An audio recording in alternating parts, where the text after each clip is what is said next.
Ladies and gentlemen, hello and welcome to the news postcard on TayNinhTV with some last events in our private as well as nationwide. And now we come into details. Ladies and gentlemen, on the afternoon of August 23rd in Tây Ninh province, the 10th dialogue section within the framework of the local dialogue route of the Vietnam Private Economic Forum 2025 took place with a theme Unleashing Potential, Writing the Future of Vietnam. The event was chaired by the Vietnam Young Entrepreneurs Association and hosted by the Tây Ninh Young Entrepreneurs Association. Attending the event, there were Secretary Provincial Party Committee Nguyễn Văn Quyết, member of the Standing Committee of Provincial Party Committee, Permanent Vice Chairwoman of Provincial People's Council Nguyễn Đại Thi, Vice Chairman of the Provincial People's Committee Huỳnh Văn Sơn, Vice President of Vietnam Youth Diệu Nhân, and President of the Vietnam Youth Entrepreneurs, and President of the Vietnam Young Entrepreneurs Association Đặng Hồng Anh. Together with 20 delegates including the experts, scientists, departments, sectors, business community, private enterprises in Tây Ninh and the Southern region. Speaking at the event, Vice President of Vietnam Youth Diệu Nhân, President of the Vietnam Young Entrepreneurs Association Đặng Hồng Anh emphasized that Tây Ninh and the Southeast region have the new potential and development opportunities, export economy, high-tech agriculture, renewable energy, tourism and logistics services, etc. And to turn potential and opportunities into valuable assets, Tây Ninh needs a truly transparent business environment, a creative and honest administrative apparatus, a stable and predictable legal system so that each policy decision can unlock resources instead of creating barriers. At the dialogue section, delegates focused on discussing solutions to remove bottlenecks, promote administrative reform, expand capital sources for small and medium-sized enterprises, digital transformation, green development, as well as strengthen regional linkages and public-private cooperation. Speaking at the event, the Vice Chairman of the Provincial People's Committee Huỳnh Văn Sơn affirmed that to identify promoting the potential of the private economy associated with the regional linkages as the key to writing a breakthroughs in development.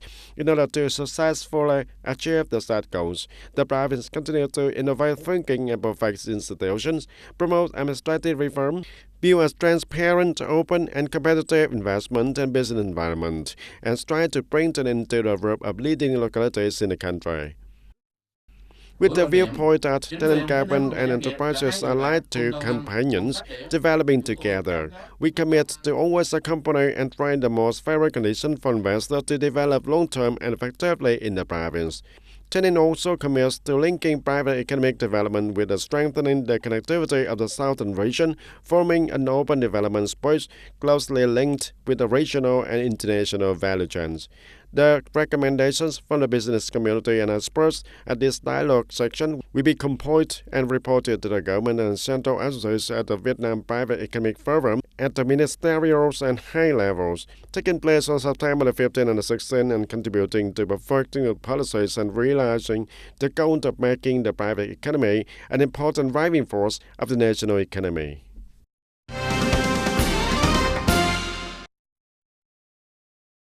Previously, the Provincial Young Entrepreneurs Association coordinated with the Provincial Tourism Association to organize the program promoting trade and tourism investment in the province in 2025.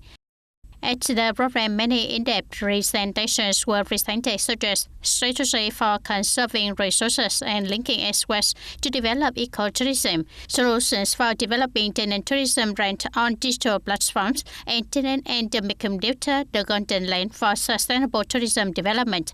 In particular, the discussion session with the theme attracting investment in tenant tourism, advantages and actions recorded many practical opinions, focusing on solutions to explore potential outreach resources and promote the development of the province's tourism economy. Within the framework of the event, the Executive Board of the Provincial Tourism Association after the merger was officially launched, promising to be an important focal point accompanying businesses in the new development stage. In addition, delegates also visited many booths displaying typical products of local businesses. The program has contributed to promoting the image of forming the tourism brand of the province while creating opportunities to connect and strengthen cooperation between the business community and domestic and foreign investors. And the Provincial People's Council delegates including Mr. Phạm Văn Đặng, head of legal committee of the Provincial People's Council, Mr. Lê Phan Mỹ An, Deputy Director of the Provincial Department of Justice, have just met with the voters of Phước Chỉ Commune after the second section of the 10th Provincial People's Council, term of 2021 to 2026. At the meeting, the voters of Phước Chỉ Commune requested that all laborers and functional agencies implement the fluorescent pan lights or set up circs on both sides of An Thạnh and Lai Mai roads to ensure the traffic safety and repair and upgrade the Hưng Lộ number 8 road from Bà Sẩm Bridge to Rat Tram Historical and Cultural Rally Site, build a clean water pipelines for the household in the area of the west of the roads 786, provide favorable conditions for the people to carry out procedures to change to new season identification cards, overcome the shortage of health insurance medicines, improve the quality of medical examination and treatment, support the people to change the land use purposes in the area from An Phước Bridge to the old of Phước Bình Welcome Gate, and the reflection and recommendations of voters were received and explained by the Provincial People's Council delegates and the local government leaders right at the meeting. For issues that are not under their authority, the delegates noted and transferred them to relevant authorities for consideration and resolution according to the regulations. To continue improving the investment environment and enhancing competitiveness, the Provincial Business Committee directed relevant departments and branches to research and comment on the system of indexes and meters for building the Provincial Competitiveness Index 2.0, also known as PCI 2.0. This is an index system developed by the Vietnam Federation of Commerce and Industry, or VCCA, aiming to assess the quality of economic management and business environment of local governments after the merger. PCI 2.0 is expected to be a tool to inherit and develop from existing indexes such as PCI and Provincial Green Index, PGI, aiming at the goal of sustainable development.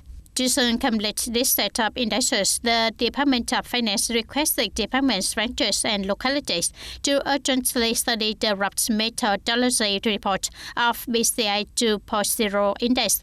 The focus is on contributing ideas to 10 component indicators, data collection and calculation methods, and the ability to replicate this model down to the department, industry, and local levels. This participation in giving ideas demonstrates the province's determination to listen, improve, and create the most favorable conditions for production and business activities, thereby promoting local economic development. And ladies and gentlemen, in the current context, the social networks are considered a channel for transmitting information quickly, but they also have many potential risks from the false information sources. In this reality, the Ho Chi Minh Communist Youth Union of Cần Duộc Commune, TayNinhTV Province, has promoted its pioneering role in orienting information, spreading the positive results and values, and contributing to the building a healthy online environment. In this reality, the Ho Chi Minh Communist Youth Union of the Cần Duộc Commune of TayNinhTV Province has promoted its pioneering role in orienting information, spreading positive values, and contributing to building a healthy online environment. Social network platforms, especially Facebook, provide a diverse source of information but also contain many fake news and also distorting news. And therefore, the Ho Chi Minh Communist Youth Union of the Cần Duộc Commune always focuses on promoting the role of the youth organization in preventing and combating fake news on the cyberspace, while encouraging its union member and the young person to raise their vigilance and proactively fight against false and fabricated information. Through the social networking sites, the Commune Union has shared official information, the party policies, and the state laws to the youth union members, spreading examples of good people and good deeds, contributing to reducing the bad and the distorted information, and building a young generation with enough courage, understanding, and responsibility. Not only stopping at propaganda work, activities on the cyberspace are also organized by the youth union in association with the specific action movements, from connecting youth union members to participate in volunteer campaigns to spreading the good values about the morality of drinking water, remembering its source, helping the disadvantaged. The biggest thing to learn from the Cần Duộc Commune Youth Union is that you demonstrate the spirit of youth so that young people can follow and learn. Besides, it also creates a great source of inspiration for the local movements and activities to help young people live a healthy life. proactively applying the social networks in information orientation helps the youth union keep up with the new trends, acquire knowledge, trend coverage, effectively promotes the leading role of young people in the digital transformation period and contributing to building a safe, healthy, and human online community.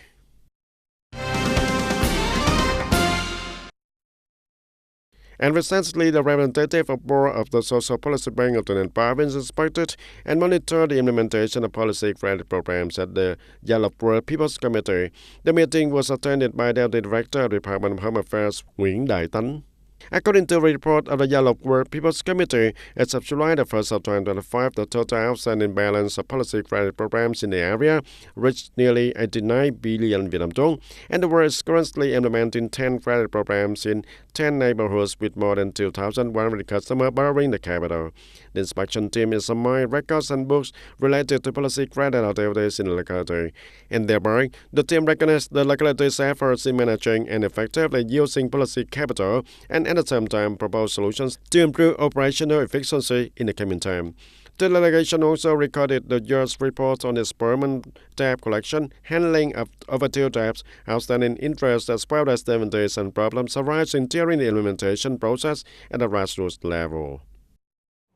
And according to information from the People's Committee of the province, commercial activities continue to grow strongly, with the total retail sales of goods and consumer services revenue reaching nearly 142,000 billion Vietnam dong to date. Specifically, the total retail sales of goods and consumer services revenue in July 2025 is estimated at 20,689 billion Vietnam dong, up nearly 18% over the same period last year. Thus, from the beginning of the year to now, the total retail sales of goods and consumer services revenue has reached nearly 142,000 billion Vietnam dong, up more than 15% over the same period. In addition, the import-export sector in the area has recorded quite a growth mark, of which export reached nearly $10 billion, up 9.5%. Imports reached more than $7.8 billion, up nearly 18% over the same period in 2024. And ladies and gentlemen, if in the past the people over 50 years old were at high risk, now the cardiovascular disease has appeared in the age group of 30 to 40. And even in cases under 30 years old, this disease is considered a silent killer, lurking the young people every day. Cardiovascular disease, known as the silent killer, is becoming the leading cause of death in Vietnam. Every year, about 200,000 people die from this disease, accounting for nearly 14% of all deaths. If in the past, the people over 50 years old were at high risk, now cardiovascular disease has appeared in the age of group of 30 to 40, even in cases under 30 years old. The doctor said it was due to alcohol, tobacco, and work that requires staying up late many times. Working in a company, I often stay up late. It's too much, so it can affect me. At night, when I can't breathe, I just think I have acid reflux.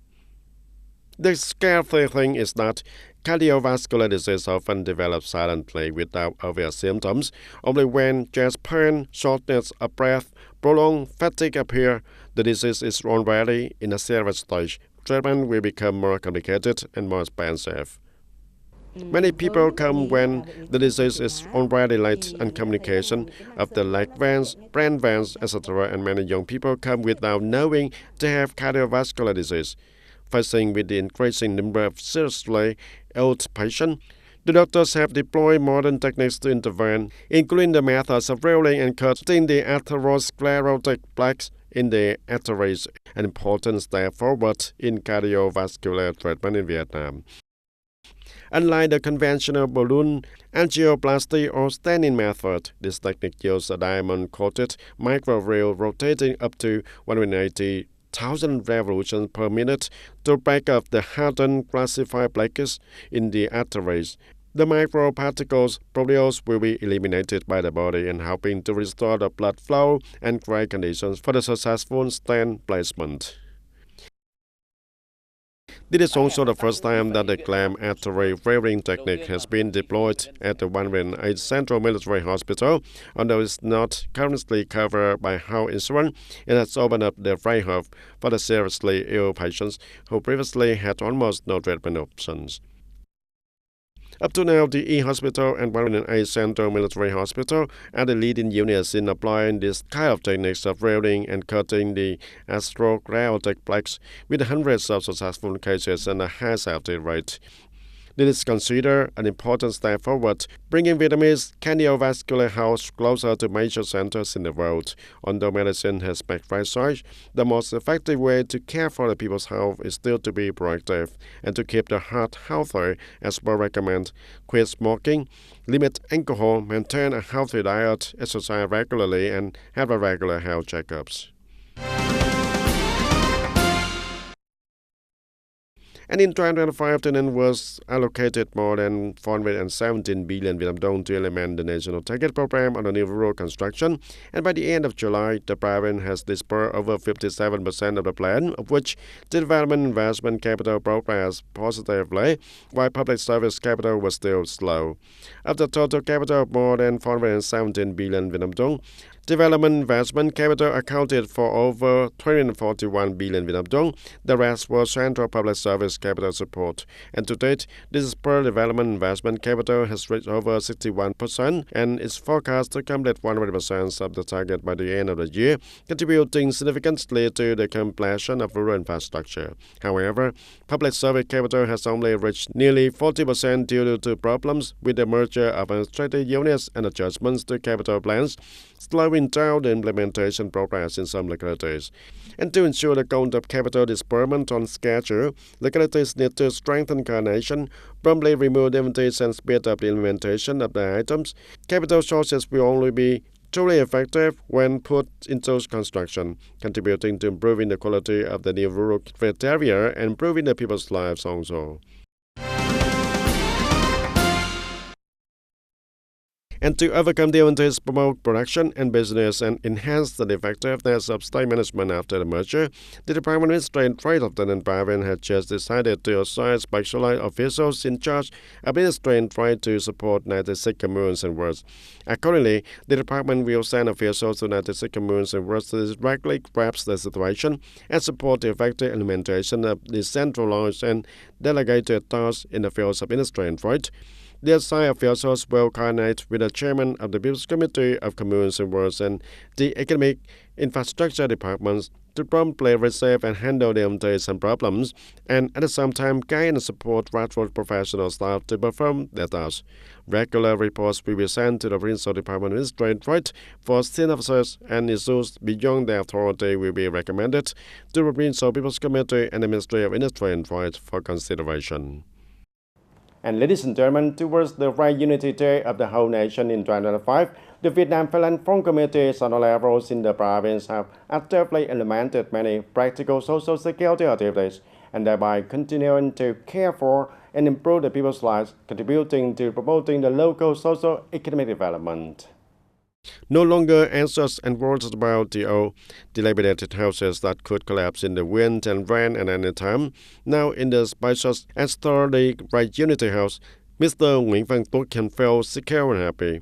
Mr. Tuất suffered a stroke in 2011, reducing his ability to work and causing many difficulties also. This new house was presented to his family by the Vietnam Phalang Front Committee of My Lập Commune with a cost of 80 million Vietnam dong, along with support from other resources of more than 23 million Vietnam dong. My old house was built a long time ago and is made of the eucalyptus tree. I was afraid it would collapse after 50 years, and it just removed the corrugated iron roof and it collapsed. Now that I'm old and cannot do anything anymore, I'm very happy and grateful to the Phalang Front of the commune for giving me a house that protects me from the sun and rain. And with the work accident that affected the spine, Mr. Nguyễn Hoàng Diệu could not work for a period of time and his life was difficult. Understanding his situation, the Vietnam Phalang Front Committee of My Lập Commune promptly shared and gave him a health insurance card, helping him have the better conditions for medical examination and treatment and health care. During my illness, only my wife took care of me for 2 years and no longer took care of my young children. And currently, I'm very happy to receive the support from the local authorities for insurance. For example, I can save money when going to the doctor. Through understanding the situation, I know that in my hamlet there are 10 households in difficult circumstances who do not have the health insurance, and helping the people in difficult circumstances have the health insurance costs so that when they are sick, they will save money and help the people overcome difficulties and rise up, have a happy and prosperous life. Promoting the strength of the Free National Unity Bloc towards the Right Unity Day, the Vietnam Family Front Committee of the Commune presented 10 house insurance cards, 1 Right Unity house, 1 loving home, and 70 gaps worth for over 20 million Vietnam dong. And with many meaningful activities, the local solidarity movement not only contributes to taking care of the materials and spiritual life of the people, but also demonstrates the spirits of solidarity and the tradition of mutual love and support in the community. And that's all for today, TTV News. Thank you for being with us, and goodbye for now.